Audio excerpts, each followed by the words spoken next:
So hello students, welcome back to my channel. So आज हम बात करेंगे 11th क्लास की अकाउंटेंसी में से कैश बुक के बारे में। डिटेल में अंडरस्टैंड करेंगे और देखेंगे कि आखिरकार ये कैश बुक क्या होती है, किस तरह से प्रिपेयर की जाती है।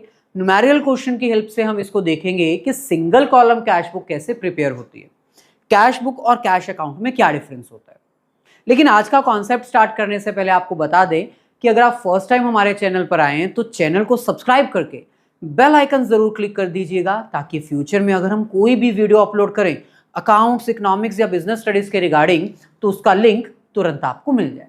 इसके अलावा अगर आप ऑफलाइन क्लासेस लेना चाहते हो तो ऑफलाइन क्लासेस का लिंक डिस्क्रिप्शन में गिवन है, यानी एड्रेस। अब ऑफलाइन क्लासेस का लिंक तो नहीं होगा ना, ऑब्वियसली उसका एड्रेस होगा। तो अगर आप आसपास सराउंडिंग्स में रहते हो जहां पर आप हमें इजीली रीच कर सकते हो, तो आप हमारी ऑफलाइन क्लासेस को भी ज्वाइन कर सकते हो। एड्रेस प्रॉपर डिस्क्रिप्शन में गिवन है। चलिए आज का कॉन्सेप्ट स्टार्ट करते हैं। आज का कॉन्सेप्ट है सब्सिडरी बुक्स, जिसको हम स्पेशल पर्पस बुक भी कहते हैं। इसके अंडर हमारे पास बहुत सारी बुक्स होती हैं। आज हम कैश बुक अंडरस्टैंड करेंगे। अब सबसे पहला क्वेश्चन तो आता है कि सर ये सब्सिडरी बुक या फिर स्पेशल पर्पस बुक्स कौन सी होती हैं। स्पेशल पर्पस बुक्स या सब्सिडरी बुक्स वो बुक्स होती हैं जो एक बिजनेस ऑर्गेनाइजेशन सेपरेटली मेंटेन करती है। अब देखो कॉन्सेप्ट एक्सप्लेन करते हैं। होता क्या है, हर बिजनेस का ऑपरेशनल स्केल डिफरेंट होता है। कोई बिजनेस स्मॉल लेवल पे काम करता है, कोई मीडियम लेवल पे काम करता है और कोई लार्ज लेवल पर भी काम करता है, जिसमें बहुत सारे फंक्शंस, बहुत सारी ट्रांजैक्शंस परफॉर्म की जाती हैं। अब अगर आपका बिजनेस स्मॉल स्केल है या मीडियम स्केल है तो उसमें आपको सेपरेट बुक्स मेंटेन करने की जरूरत नहीं पड़ती। आप एक ही बुक मेंटेन करते हो, जर्नल, और फिर जर्नल से लेजर, लेजर के बाद आगे अकाउंटिंग प्रोसेस को फॉलो करते हो। लेकिन कुछ ऑर्गेनाइजेशंस ऐसी होती हैं जिनकी डेली बेसिस पे बहुत सारी ट्रांजैक्शंस उनको रिकॉर्ड करनी पड़ती हैं, परफॉर्म करनी पड़ती हैं। अब ऐसी ऑर्गेनाइजेशंस के लिए सिर्फ एक बुक मेंटेन करना बहुत मुश्किल होता है, क्योंकि उसमें तो सिर्फ पेज ही भरते जाएंगे जर्नल में। इससे अच्छा क्या है, एक ऐसा बिजनेस जो बहुत सारी ट्रांजैक्शंस परफॉर्म करता है, जिसकी डेली बेसिस पे कैश वाली, सेल वाली, परचेज वाली, सेल्स रिटर्न, कैश रिटर्न, अगर ऐसी बहुत सारी ट्रांजैक्शंस उसकी है ना, तो वो सिंपल क्या करे, सेपरेट बुक्स मेंटेन करना शुरू कर दे। कैश एंट्रीज के लिए अलग बुक, सेल के लिए अलग बुक, परचेज के लिए अलग बुक, सेल्स रिटर्न और परचेज रिटर्न के लिए सेपरेट बुक। सो जब एक बिजनेस ऑर्गेनाइजेशन अपनी डिफरेंट ट्रांजैक्शंस को सेपरेट बुक्स में रिकॉर्ड करता है, उन बुक्स को हम सब्सिडरी बुक्स या फिर स्पेशल पर्पस बुक्स कहते हैं। यानी इन शॉर्ट, जर्नल का ऑल्टरनेटिव है सब्सिडरी बुक्स। अगर आप जर्नल प्रिपेयर कर रहे हो तो आपको सब्सिडरी बुक्स मेंटेन करने की जरूरत नहीं है। अगर आपका बिजनेस सब्सिडरी बुक्स मेंटेन कर रहा है, यानी हर ट्रांजैक्शन के लिए सेपरेट बुक मेंटेन कर रहा है, तो आपको फिर जर्नल मेंटेन करने की जरूरत नहीं। जैसे journal book of original entry है, बुक ऑफ प्राइमरी एंट्री है, सिमिलरली सब्सिडरी बुक्स भी बुक ऑफ ओरिजिनल एंट्री ही है, क्योंकि ये जर्नल का ऑल्टरनेटिव है। इसको हम प्राइमरी एंट्री बुक भी कहते हैं। एक बार जल्दी से ओवरव्यू देख लीजिए। यहां पर लिखा हुआ है, what is subsidiary books? Books maintained by the business to record different nature of transactions under separate books. जब एक बिजनेस ऑर्गेनाइजेशन अपनी सेपरेट नेचर के ट्रांजैक्शंस को रिकॉर्ड करने के लिए सेपरेट बुक्स ओपन करता है, तो उसको हम सब्सिडरी बुक्स कहते हैं। ये सब्सिडरी बुक कितने तरह की हो सकती है? वैसे तो बहुत सारे इसके टाइप्स हैं, लेकिन मेजर टाइप्स इसकी यही हैं जो हमने बोर्ड पे लिखी हैं। कैश बुक, ताकि कैश रिलेटेड ट्रांजैक्शंस को सेपरेट रिकॉर्ड किया जा सके। परचेज बुक, ताकि परचेज वाली, क्रेडिट परचेज वाली ट्रांजैक्शंस को सेपरेट रिकॉर्ड किया जा सके। सेल्स बुक, उधार पर की गई सेल्स को रिकॉर्ड करने के लिए। परचेज रिटर्न बुक, अगर हमने परचेज करके कोई प्रोडक्ट वापस कर दिया तो परचेज रिटर्न बुक्स में रिकॉर्ड करने के लिए। और अगर हमारा बेचा हुआ प्रोडक्ट हमारे किसी कस्टमर ने हमें वापस कर दिया तो उसको रिकॉर्ड करने के लिए सेल्स रिटर्न बुक। तो in short, subsidiary books are alternative of journal. ये वो बुक्स हैं जिसमें हम सेपरेट ट्रांजैक्शंस रिकॉर्ड करते हैं, ताकि अगर इतनी सारी ट्रांजैक्शंस है तो जर्नल बना बना के हम पेजेस नहीं भरना चाहते। नेक्स्ट है, इसमें आज हम क्या स्टार्ट करेंगे, कैश बुक। अब ये कैश बुक क्या होता है, अभी मैंने बता दिया इसके मीनिंग में ही। कैश बुक वो सब्सिडरी बुक होती है जिसमें हम कैश रिलेटेड ट्रांजैक्शंस को ही रिकॉर्ड करते हैं। कैश रिलेटेड ट्रांजैक्शंस मतलब कैश का बिजनेस में आना वो रिकॉर्ड होगा और कैश का बिजनेस से जाना वो रिकॉर्ड होगा। यहां पर देखो, a book which records cash related transactions is known as cash book. For example, business में कैश का आना रिसिप्ट, या फिर बिजनेस में से कैश का जाना, यानी इसमें उधार वाली ट्रांजैक्शंस, ऐसी ट्रांजैक्शंस जिसमें कैश इन्वॉल्व नहीं है, वो रिकॉर्ड नहीं की जाती। उनको रिकॉर्ड करके क्या करना, उसके लिए हमारे पास सेपरेट बुक्स बनेंगी। So it is prepared on monthly basis, हर महीने के महीने इसको हम प्रिपेयर करते हैं। अब ये इसका फॉर्मेट है। वैसे कैश बुक का फॉर्मेट डिपेंड करता है कि कौन सी कैश बुक हमने स्टार्ट की है। सिंगल कॉलम कैश बुक वो होती है जिसमें सिर्फ कैश रिलेटेड ट्रांजैक्शंस आती हैं। डबल कॉलम कैश बुक वो होती है जिसमें कैश के साथ साथ एक और कॉलम बन जाता है, बैंक रिलेटेड ट्रांजैक्शंस आती हैं। ट्रिपल कॉलम ये कुछ स्टेट बोर्ड्स में है, सीबीएसई बोर्ड में ये नहीं है, लेकिन फिर भी बता देते हैं। ये वो बुक होती है जिसमें कैश, बैंक और साथ में कई बार डिस्काउंट कॉलम भी प्रिपेयर किया जाता है। और लास्ट हमारे पास होती है पेटी कैश बुक। ये वो बुक होती है जिसमें छोटे मोटे खर्चे 10, 20, 50 रुपए के खर्चे डेली होते हैं। रिक्शे वाले को किराया देना है, कोई वेजेस पे करनी है छोटी मोटी अमाउंट की, ऑटो के चार्जेस पे करने हैं, रिक्शा के चार्जेस पे करने हैं, उसको रिकॉर्ड करने के लिए हम पेटी कैश बुक मेंटेन करते हैं। तो फॉर्मेट जो है वो टाइप ऑफ कैश बुक के ऊपर डिपेंड करता है। आज हम single column cash book start करने वाले हैं, तो ये उसका फॉर्मेट देख लो, सिंगल कॉलम का format. Single column cash book का फॉर्मेट जो है वो लेजर के जैसा ही है। अब लेजर अकाउंट आपने किया हुआ है, प्रीवियस वीडियो ही हमने रिकॉर्ड की है, लिंक डिस्क्रिप्शन में गिवन है, जाके देख लेना अगर नहीं देखी तो कैश अकाउंट 2 पार्ट्स में डिवाइडेड है, debit side and credit side. Debit side के अंडर 4 कॉलम्स आएंगे, क्रेडिट साइड के अंडर 4 कॉलम्स आएंगे। डेबिट साइड में पहला कॉलम हो गया डेट, ट्रांजैक्शन कौन सी डेट को परफॉर्म की गई उसको रिकॉर्ड करने के लिए। पर्टिकुलर में क्या इन्वॉल्व है, कैश आया तो कहां से आया। देन लेजर फोलियो, जैसे कि मैंने बताया था कि ये जर्नल का ऑल्टरनेटिव है। जर्नल में भी लेजर फोलियो का कॉलम बनता है, यहां पर भी लेजर फोलियो का कॉलम बनेगा। इसका यूज कोई भी नहीं है तो इसको छोड़ दो।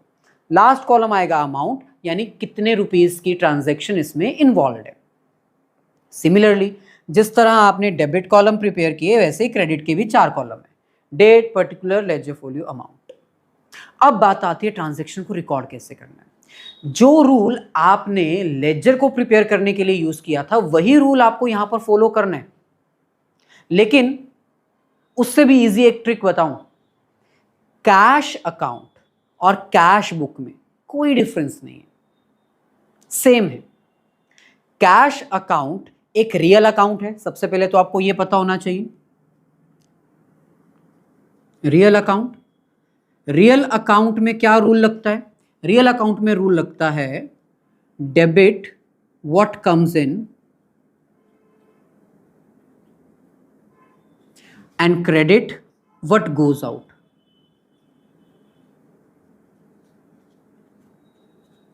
यही रूल लगता है ना, जो आया उसको डेबिट करो, जो गया उसको क्रेडिट करो। तो यही रूल आपने कैश अकाउंट में फॉलो करना है, क्योंकि कैश एक रियल अकाउंट है। मॉडर्न रूल के अकॉर्डिंग भी यही है, कैश अगर बढ़ेगा तो डेबिट करोगे, कैश अगर कम होगा तो क्रेडिट करोगे। तो सिंपल, जिस ट्रांजैक्शन को रीड करने के बाद लगे, ध्यान से सुनो, जिस ट्रांजैक्शन को रीड करने के बाद लगे कि बिजनेस में पैसा तो आ रहा है, उसको डेबिट साइड रिकॉर्ड करो, और जिस ट्रांजैक्शन को रीड करके इतना समझ आए कि पैसा जा रहा है, उसको क्रेडिट साइड रिकॉर्ड कर लो। बात खत्म। सो चलिए अब इसका एक प्रैक्टिकल ट्राई करेंगे, लेकिन मैं एक बार यहां पर आपको क्लैरिफाई करने के लिए लिख दूं, इसकी डेबिट साइड जो होती है वो रिसिप्ट साइड होती है। रिसिप्ट साइड यानी पैसा आएगा तो डेबिट करेंगे, और इसकी जो क्रेडिट साइड होती है वो पेमेंट साइड होती है। मतलब अगर लगे कि भाई पैसा जा रहा है तो क्रेडिट करेंगे। अब इसका एक न्यूमेरिकल क्वेश्चन है हमारे पास, हम वही सॉल्व करेंगे। पहले इसको इरेज करके एक प्रॉपर फॉर्मेट ड्रॉ कर लेते हैं। इसका स्क्रीनशॉट आपने ले ही लिया है, नहीं लिया है तो रिवाइंड करके ले लीजिए। ठीक है, एक क्वेश्चन ट्राई करते हैं। अब कैश बुक के इतने सारे टाइप्स हैं, सारे टाइप्स तो एक बार में नहीं होंगे, इसलिए ये लेक्चर आपको पार्ट्स में मिलेगा। फर्स्ट पार्ट में हम single column cash book prepare करके आपको दिखा रहे हैं। एग्जाम में फॉर्मेट का ध्यान आपने जरूर रखना है, क्योंकि ऑब्वियसली फॉर्मेट के मार्क्स चाहे ना मिले लेकिन कट जरूर जाएंगे अगर गलत प्रिपेयर कर दिया तो।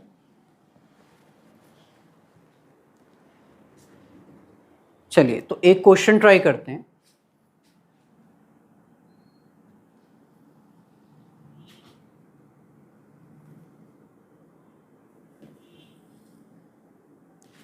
ये हमारे पास है कैश अकाउंट, सेंटर में से इसको डिवाइड कर देते हैं। पहला कॉलम हो जाएगा हमारे पास डेट, देन पर्टिकुलर, इसके बाद लेजर फोलियो का यूज नहीं है लेकिन ड्रॉ जरूर करना है, और लास्ट कॉलम हमारे पास आ जाएगा अमाउंट का। ये हो गए डेबिट साइड के लिए यानी रिसिप्ट साइड। अब क्रेडिट साइड के लिए भी वही 4 column, date,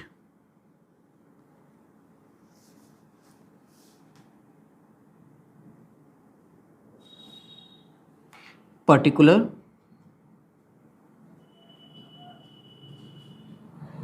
then ledger folio और अमाउंट।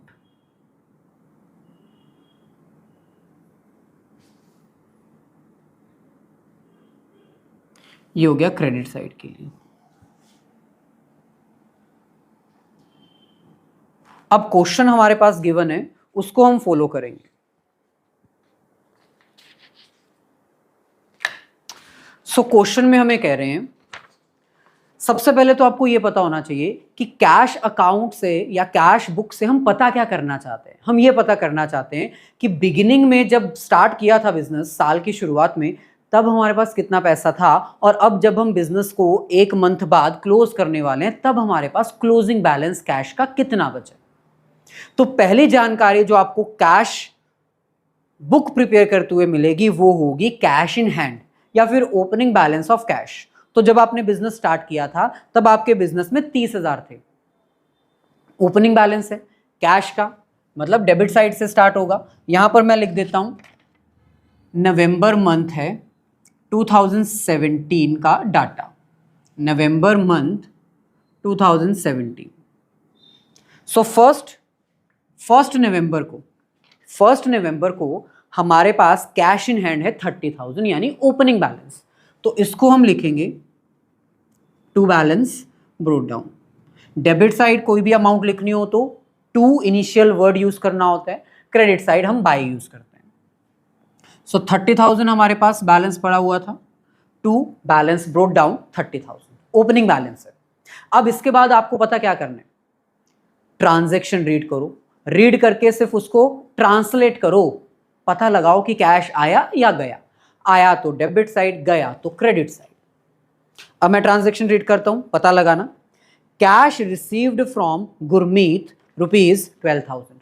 गुरमीत से हमें पैसा आया, मतलब एंट्री डेबिट साइड आएगी। डेट दी हुई है 4 नवंबर, कितनी अमाउंट है 12,000। यहां पर्टिकुलर में क्या लिखेंगे, वो रीजन जहां से हमें कैश आया, किसने दिया कैश, गुरमीत ने, तो उसका नेम लिख दो, to Gurmeet. That's it, simple. 8 नवंबर को हमने इंश्योरेंस प्रीमियम पे किया, इंश्योरेंस पेड ₹6,000। अब इंश्योरेंस पे करेंगे तो पैसा जाएगा ना, एंट्री कहां आएगी, payment side, credit side. Date हमारे पास गिवन है 8 नवंबर, पैसा कितना गया 6,000। क्यों गया, पर्टिकुलर में आपको रीजन लिखना होता है, क्योंकि आपने इंश्योरेंस पे की, तो बाय इंश्योरेंस। आप चाहो तो जर्नल एंट्री पास करके फिर जैसे लेजर में पोस्टिंग करते हैं वैसे इसको प्रिपेयर कर सकते हो। लेकिन क्यों इतना टाइम वेस्ट करना जब पता है कि डेबिट साइड रिसिप्ट साइड है और क्रेडिट साइड पेमेंट साइड है। एक और ट्राई करते हैं। 13 नवंबर परचेज्ड फर्नीचर 13,800।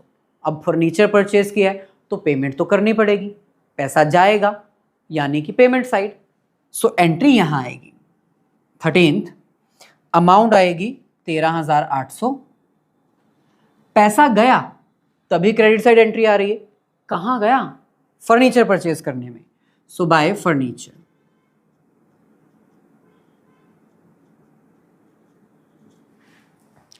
नेक्स्ट हमारे पास है sold goods for cash ₹28,000।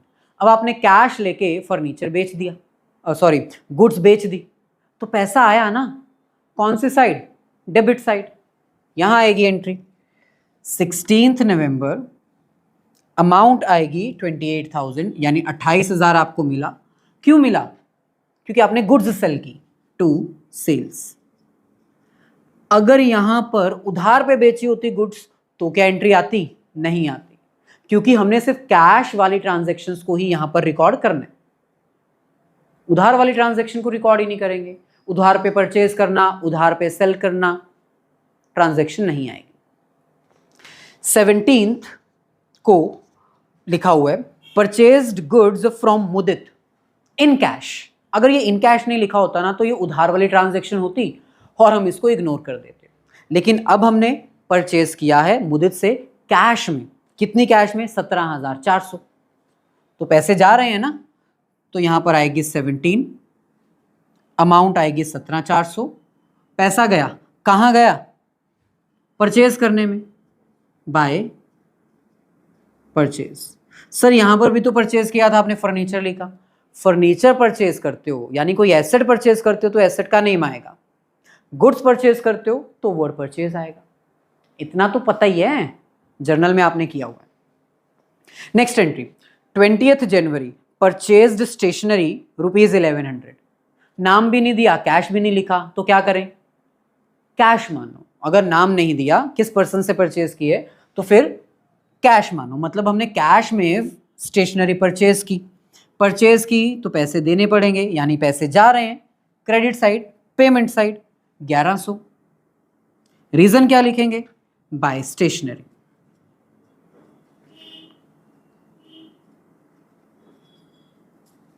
Next हमारे पास है 24 November cash paid to Rukmani in full settlement of account 12,500। हमने रुकमणी को पैसे देने थे, कितने देने थे नहीं बताया, लेकिन इतना लिखा हुआ है कि रुकमणी को हमने 12,500 दिए और कहा कि ये फुल एंड फाइनल सेटलमेंट है, हम और पैसा नहीं देंगे। तो कुछ ना कुछ हमें डिस्काउंट मिला होगा। क्या ये डिस्काउंट कॉलम वाला कैश बुक है? तो भूल जाओ डिस्काउंट, सीधा इस ट्रांजैक्शन को रिकॉर्ड करो। हमने रुकमणी को कैश पेमेंट की 12,500, पैसे जा रहे हैं पेमेंट साइड। 24 नवंबर हमने पेमेंट किए 12,500, किसको दिए? क्यों पैसा जा रहा है? रुकमणी के पास जा रहा है, रुकमणी। क्लियर? इसके बाद 27 गुड्स सोल्ड टू कमल। अब यहां पर बताया नहीं कैश में बेचा है, बैंक के थ्रू बेचा है, चेक मिला, कुछ नहीं बताया, नाम दिया हुआ है। इसका मतलब इस ट्रांजैक्शन को हम रिकॉर्ड नहीं करेंगे क्योंकि कैश इसमें इन्वॉल्व ही नहीं है। 30th नवंबर पेड मंथली रेंट ₹2500। हमने रेंट पे किया, अब इसमें नेम भी नहीं दिया, कैश भी नहीं दिया, तो रेंट तो कैश में ही पे करेंगे, पेमेंट साइड रिकॉर्ड होगा। सो 30th नवंबर कितनी अमाउंट हमने दी है? 2500। क्यों दी है? क्योंकि रेंट है, ये हमारी रेंट की पेमेंट है, बाय रेंट। इसके बाद पेड सैलरी 3500, पैसा जा रहा है तो यहीं पर आएगा 30th को बाय सैलरी, अमाउंट 3500। अब last very important, deposit in bank. हमने अपना पैसा बैंक में डिपॉजिट करवा दिया, कितना? 8,000। तो कैश आ रहा है या बिजनेस से जा रहा है? कैश बिजनेस से जा रहा है, हमने डिपॉजिट करवा दिया ना, सो बाय बैंक, पैसा जा रहा है कहां? बैंक में, कितना? 8,000। That's it. अब आपको क्या करना है, सारी एंट्रीज रिकॉर्ड करने के बाद जैसे आप लेजर बैलेंस करते थे सिमिलरली आपको कैश अकाउंट भी बैलेंस करना है। कैसे करना है, सिंपल रूल है। सबसे पहले डेबिट साइड का टोटल करो। डेबिट साइड का टोटल आएगा 70,000, इसको रफ में लिख लो। फिर क्रेडिट साइड का टोटल करो। तो एक बार टोटल चेक कर लेते हैं।